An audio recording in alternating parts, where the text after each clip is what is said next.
Yes, very interesting indeed. So, somebody tossed a comment on the last episode that I put out, and I thought it was a really interesting thought by them. Sir, I think you're going to know who you are when I essentially quote you right here. And what they said was that the Colts need to pick what side of the ball they are going to be great on. You can win with a great offense and a competent defense in this league, or you could win with a great defense and a competent offense. But one of the sides has to be getting the job done at a really high level. Now, that isn't only interesting because it's true as a statement and as kind of a football philosophy. Like, that is a really great point that you brought up. But it's also interesting because it seems particularly relevant to the offseason that we have in front of us for the Indianapolis Colts. And because it may be the first time that they've been faced with a decision like that, really, since I started watching them in the early 2000s. Now, what do I mean by that? Well, you think back to the years of Peyton Manning and Andrew Luck, and while those teams at times may have had an average to above average defense, ultimately, those teams were clearly defined by the offensive side of the football. And even as we transitioned out of Andrew Luck, it was always a conversation amongst the fan base, amongst the organization, about the quarterback. Who is going to be the next quarterback of this team? We need good quarterback play to be a perennial, contender. And don't get me wrong, that is absolutely like a true statement across the league. You're not going to do much in this league without a quarterback. That much is very true. But you take that conversation into account, and then you think about the hiring of a Frank Reich, who was an offensive coordinator, or Shane Steichen, all the same. Our love of Anthony Richardson when we drafted him, and that some of us still have. I think maybe some of us have been a little bit sobered up. But my point in bringing that up is that we as a fan base have been conditioned to love the offensive side of the ball for the past, 25 or more years when you're talking about the Colts and that philosophy of football. And realistically, of course, you have things like fantasy football and sports betting probably contributing to that as well. But my point, again, is that right now you look at the Colts and say, yes, you have the offensive-minded head coach. But on the other side of things, you also have somewhat of a culture shock happening on the defensive side of the ball, or rather what seems to be an attempt at a culture shock on the defensive side of the ball. And you kind of look at what you have on the board and say, okay, yes, you have Jonathan Taylor. Yes, you have a young group of receivers and the young quarterback, but can this offensive unit be good enough in the next year or two to carry the load if the defense is just average? Like, with the current unit and direction, and I'm talking about the Colts as a whole now, next season, what would serve them better? Doubling down on offense or making it a goal to turn this defense into something scary? Like, I'm not suggesting that that's the route they're going to take, nor am I suggesting that they should or shouldn't take that route, but I'm more so pointing out that the Colts this offseason do have a chance to shift the paradigm of how this organization has tried to build a winning football team. And I'll tell you what, I'm about to take a stance that many of you may disagree with, but the Colts do have a pretty solid core of talent on the defensive side of the ball. I mean, DeForest Buckner, Grover Stewart, Zaire Franklin, Kenny Moore, Nick Cross, Kwity Paye, Samson Ebukam, Jalen Jones, Laitu Latu, a creative defensive coordinator now coming in here, and Lou Anarumo. I'm not saying that they are there as a defensive unit at all. I'm not even saying they're close. But really, when you just look at it objectively and try to separate yourself from what you just saw and just say, hey, look at the coach and look at the personnel, that is a strong foundation of young and experienced players, some of which are actually in their prime. And just how much would it actually take to make this defensive unit for the Colts one that other teams actually have to worry about going into this next season? Like, what would have to happen this offseason? Well, when I thought about that question for a little bit, there were three things that came to mind. and we're going to talk about what they are. But before we do, you know what it is? I got to introduce myself. My name is Justin. This right here is the Riding the Bench Colts podcast. As always, ask anyone watching on YouTube and enjoying the show, go ahead, shoot it a like. It's going to help me get out to as many Colts fans as humanly possible. Of course, subscribe if you want to be a part of the journey. We're trying to get our sorry asses to 4,000 subscribers by the start of next season for the Indianapolis Colts. We're not all that close. Audio listeners, leave a five-star review. Let the people know how much you like the show. We're trying to grow that side of things. You know what it is. I give the same spiel every episode. For those of you guys who keep coming back, I'm sorry. I'm just so repetitive in what it is that I do. But I can never take for granted that sometimes you have a new listener over here. That does happen from time to time, and I appreciate anyone. First time, 20th time, 100th time. I mean, we have released a lot of episodes. Like, literally go back and just check how many episodes. I was just looking at this the other day. Damn. I've been doing this for a little while now. This is now going to be my, second? This is going to be my third offseason doing this show. I mean, not too shabby, but either way, enough about me. Let's get back into those three things that I was talking about that the Colts can do that might actually make it where this next season, the defense is something that other teams really have to worry about. And one is kind of going off of what we spoke about yesterday, the possibility of them going out and signing a Dre Greenlaw. Like, that would be a very, very strong start for the Indianapolis Colts, because on paper, even coming off of a torn Achilles, that is seemingly a huge upgrade from EJ Speed, who I have always liked as a player, by the way, far more than much of the Colts fans that I see online. But the idea of having a Zaire Franklin, a Dre Greenlaw, Grant Stewart, Jalen Carley's, right? Remember, he's the rookie safety from last year that converted to linebacker, and I thought kind of looked the part, all things considered, with where he's at in this point in his career. A Sagan Olabi, who's a guy that flies around and hits hard. I mean, that's a pretty dynamic group of linebackers. And then all of a sudden you think about the possibility of adding, I don't know, like a mid-rounder to that room.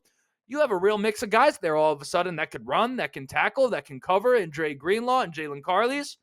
I mean, not for anything, Greenlaw and a mid-round linebacker, that would be one thing that needs to happen, and it's not anything that's particularly far-fetched, right? I mean, if the Colts were just intentional about getting that done and they felt that was the direction they can go or should go, I mean, that could happen very, very easily. Number two, you would have to go secondary in the first round this year, right? Whether it's trading up for Will Johnson, the corner out of Michigan, if you think he's a lockdown guy, or even trading up a few picks just to ensure you get Malachi Starks to replace a Julian Blackmon, right? The safety out of Georgia. You'd have to finally invest into this secondary in the draft in the first round, as opposed to waiting until round 2 or 3, particularly at the corner position. Like, if Will Johnson is a guy that you're looking at and saying he could change your defense, in my opinion, if you're the Colts, with what you've endured on that side of the ball and at the cornerback position, you got to make that happen, right? Safety, they've drafted well, right? You look at guys like Julian Blackmon, and even if it ended a little bit sour and we assume he's going to be gone, and a Nick Cross, those are third-round picks. Those are real, real solid third-round picks. Julian Blackmon going onto the safety market, even if his time in Indy is done, he's going to be viewed as one of the better guys on the market this offseason. But man, have they missed in a big way in the draft too many times at corner. Now, the good news, and kind of if you want to look at it half full, is that right now you have Lou Anarumo, who's been get it together, Justin, his background, right? That's what is a tongue twister. His background is as a defensive backs coordinator or defensive backs coach, right? Can't speak English. Point being, you have Lou Anarumo and Chris Hess that they brought in from the Ravens. Those are two guys who bring in far more expertise in the secondary than perhaps the Colts have had in the past. So perhaps that helps in terms of scouting going into the draft and identifying the free agents that they're going to need to find. But man, you add Will Johnson in here, which will require a trade up for the Indianapolis Colts. And now you say, okay, Will Johnson, Jalen Jones, Kenny Moore, and then you take guys like Juju Brents and Samuel Womack and move them down to 4 and 5 on a depth chart, right? There's a large difference between having Juju Brents as your number 2 corner and having Juju Brents as your number 4 corner. Like, that all of a sudden changes the way you view him as a player and a piece for the Indianapolis Colts. That right there is something that could turn into a really good secondary unit for the Indianapolis Colts between safety and corner. Whichever you don't get in the draft, you're going to have to get in free agency, hopefully. And then just like that, what is that? 3 acquisitions that I just said, or really, I guess 4 if you count the ones on the defensive staff, right? But not all that many moves. And all of a sudden you position yourself where you might be in a really good spot on the defensive side of the ball with just those moves, particularly when you take into account the third thing that would need to happen this offseason, and perhaps the most important thing, and that is Laitu Latu having a great offseason and going into next year and taking a leap. I have said it multiple times this offseason. I'm going to keep saying it because I want to make sure the take is clear. You want to talk about a guy that can quickly shift the way that we view this Colts defense. Laitu Latu, who by many was considered to be the most polished pass rusher coming out of this past season's draft, that's a guy right there. When you look at the Colts and you say, okay, if they did no moves at all, what is one thing that could change the trajectory of this defense? Him coming out and starting to grow into that elite pass rusher, right? Because all of a sudden, you take a guy like Laitu Latu and you put him on the defensive line with DeForest Buckner, with Grover Stewart, Ebicom coming off the injury, Kwity Paye, right? All of a sudden, you're saying if Laitu Latu could become a 10, dare I say even 15-sack type of guy for the Indianapolis Colts, I mean, that's something that could make a real difference, right? So if you were to pair the things I just mentioned with a huge leap out of Laitu Latu, this goes from a defense that we say, damn, this thing is vanilla, and we really have no hope in their ability to consistently stop a team on the other side of the ball when we need it done, to, hey, we like the play caller, and the personnel all of a sudden can fly around. It's young and experienced all at the same time. Wow, not for anything, you're looking at potentially something there for the Indianapolis Colts on the defensive side of the ball. Now, of course, those are all hypotheticals. That's where we're at in this point in the offseason. But one thing I did say going into the 2023 offseason, where we acquired Anthony Richardson and Shane Steichen, I said that whatever happened in that offseason would decide the direction of this organization for the next 5 to 10 years when all is said and done. And right now we are going into year 3 of that 5 to 10 year trajectory. And in my opinion, this seems to be on surface the offseason that is truly going to put this ship in one direction or another, because I think a lot of us are worried right now, and I think rightfully so. I think what looked like a real good first year starting under Shane Steichen flipped the other way and has us asking, which direction is this team going right now? But we should not mistake a justifiable worry that we have with an absolute truth. We right now don't know which direction this thing is going to go. We each have a guess. We each have our opinion, but nobody knows. But make no mistake, we are staring straight into the face of a tremendously important offseason for the Indianapolis Colts, and one that in a few years' time, or really not a few years, in 1 year's time, right? Call it 12 months' time.